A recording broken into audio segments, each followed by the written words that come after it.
Hello guys, क्या हाल चाल। आप देख रहे हैं शिवांश सर ब्लॉग। मैं हूँ शिवांश। आज के इस वीडियो में हम आपको देने जा रहे हैं 12th class chemistry practical exam का एक फुल रिव्यू।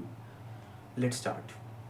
तो सबसे पहले जब हम स्कूल गए, हमारा बैच 2 था, तो हम अपने एक केमिस्ट्री लैब में गए स्कूल की, जहाँ पे हम lab coat, geometry box, practical file, project file और एग्जाम बोर्ड ये सारी चीज़ें लेके गए। जैसे हम अंदर गए, हमको क्वेश्चन दिखाए गए कि ये 3 क्वेश्चन है, बाकी 4 और 5वां क्वेश्चन वाइवा का है, प्रोजेक्ट फाइल और प्रैक्टिकल फाइल दोनों से। आफ्टर इट फर्स्ट क्वेश्चन में 2 चॉइसेस थी, तो 2 चॉइसेस में से सबसे पहले वाला जो बैच 1 को मिल गई थी, तो सेकंड हमको अपने आप अलॉट हो गई थी। हमको मिली थी टाइट्रेशन KMnO4 की और ऑक्जेलिक एसिड की। हमको यही वाली अलॉट हुई थी। इससे पहले जो बैच 1 था उसे मोर सॉल्ट वाली टाइट्रेशन मिली थी। तो टाइट्रेशन वाले में कुछ ज़्यादा स्टूडेंट्स थे, सो सबसे पहले मैंने सॉल्ट एनालिसिस किया, सॉल्ट का डिटेक्शन किया। तो मेरे को जो पैकेट असाइन हुआ था उसमें अच्छी बात ये थी कि मैंने उसका फ्लेम टेस्ट कर दिया। फ्लेम टेस्ट करते उसमें क्रिम्सन रेड कलर आ गया, जिससे ये स्ट्रोंशियम कंफर्म हो गया कि इसमें स्ट्रोंशियम प्रेजेंट है, क्योंकि स्ट्रोंशियम फ्लेम टेस्ट पे क्रिम्सन रेड कलर की फ्लेम देता है। आफ्टर दैट मैंने उसका पूरा कन्फर्मेटरी टेस्ट किया, तो स्ट्रोंशियम वाज कन्फर्म्ड। उसके बाद जो बचा एनायन उस सॉल्ट का, फिर मैंने उसमें डाइल्यूट H2SO4 डाला और पहली बार में ही कार्बोनेट आयन का टेस्ट कंफर्म हो गया। तो जो सोल्ट एनालिसिस था मेरा, ज़्यादा से ज़्यादा 10-15 मिनट में मेरा सोल्ट एनालिसिस कंप्लीट हो गया था। बट हमें जो लिखना था फर्स्ट क्वेश्चन से स्टार्ट करना था, सो टाइट्रेशन के। तो सोल्ट किया। इतने में जब तक वहाँ पे दूसरे लोग टाइट्रेशन फ्लास्क गर्म कर रहे थे, उसमें डाइल्यूट H2SO4 डालने के बाद, अलग अलग चीज़ें डालने के बाद, वो पिपेट में थोड़ी सी रीडिंग ले रहे थे, इतने में थोड़ा वो टाइम लग रहा था। हमने फंक्शनल ग्रुप का भी उठा दिया। तो फंक्शनल ग्रुप जिसमें से सामने ओड और इवन रोल नंबर का अलग अलग था।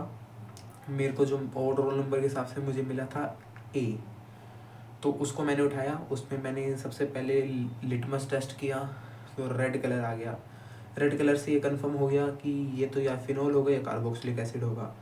तो सबसे पहले मैंने फिर उसमें फिनॉल का किया, न्यूट्रल FeCl3 डाल के, जिससे उसके कलर आ गया था वॉयलेट कलर। इससे ज़्यादा से ज़्यादा 10-15 मिनट में मेरा ये भी कंफर्म हो गया। आफ्टर डैट जब मेरी टाइट्रेशन की बारी आई, तो मैंने टाइट्रेशन की। उसमें टाइट्रेशन के बाद जो मेरी रीडिंग आ रही थी वो अराउंड 9.7 या 9.8 के आसपास आ रही थी। कॉन्कॉर्डेंट 9.8 आई थी। उसके बाद मैंने सब कुछ लिखा, टाइट्रेशन का रीडिंग निकाली 3-4, पूरा aim, materials required, theory, ionic equation, indicator, end point, result, precautions, सब कुछ लिखा। और जो मेरी स्ट्रेंथ आ गई थी KMnO4 सॉल्यूशन की, वो अराउंड 1.6 के आसपास आ गई थी। आफ्टर डैट हमने जैसे ही अपना ये लिखा, रिटर्न पेपर पूरा कंप्लीट करा, हमारा वाइवा आ गया। तो जो हमारे इन्विजिलेटर आए थे वो काफ़ी काम और अच्छे इन्विजिलेटर थे। उन्होंने सबसे वो आसान क्वेश्चन और सबसे अच्छे क्वेश्चन पूछ रहे थे। तो जब मैं अंदर गया तो उन्होंने मुझसे पूछा कि किस टॉपिक पे प्रोजेक्ट है, तो मैंने भी बताया to determine the amount of caffeine in various tea samples पे है। तो उन्होंने मुझसे पूछा इसको एक्सप्लेन करो। आफ्टर डैट जैसे ही मैंने वो एक्सप्लेन किया अपना प्रोजेक्ट, उसमें मैंने जैसे लेड एसीटेट भी यूज़ किया था टैनिन्स को रिमूव करने के लिए। तो उन्होंने मुझसे पूछा लेड एसीटेट का फॉर्मूला क्या होता है। तो मैंने बताया उनको PbCOOCH3 और COH3 होल ट्वाइस में है। तो उन्होंने कहा ओके। फिर उन्होंने कहा इसका स्ट्रक्चर ड्रॉ करके दिखाओ। तो उन्होंने जो मेरी फाइल है उसका लास्ट पेज खोल के मेरे को पेन दे दिया, कह रहे इसका स्ट्रक्चर ड्रॉ करके दिखाओ। तो मैंने स्ट्रक्चर ड्रॉ किया। उसके बाद उन्होंने उस पर टिक लगाया और एक और चीज़ पूछी, एक क्वेश्चन और पूछा। उसके बाद कह रहे ठीक है आप जा सकते हैं। तो ये तो था मेरा वाइवा का एक्सपीरियंस, जो काफ़ी आसान था और काफ़ी स्मूथ था। और हर पूरी क्लास में हर किसी का वाइवा अच्छा गया था। इन्विजिलेटर जो एक्सटर्नल एग्जामिनर रहते थे वो बड़े अच्छे थे। इसके बाद हमारे बैच की फ़ोटो हुई।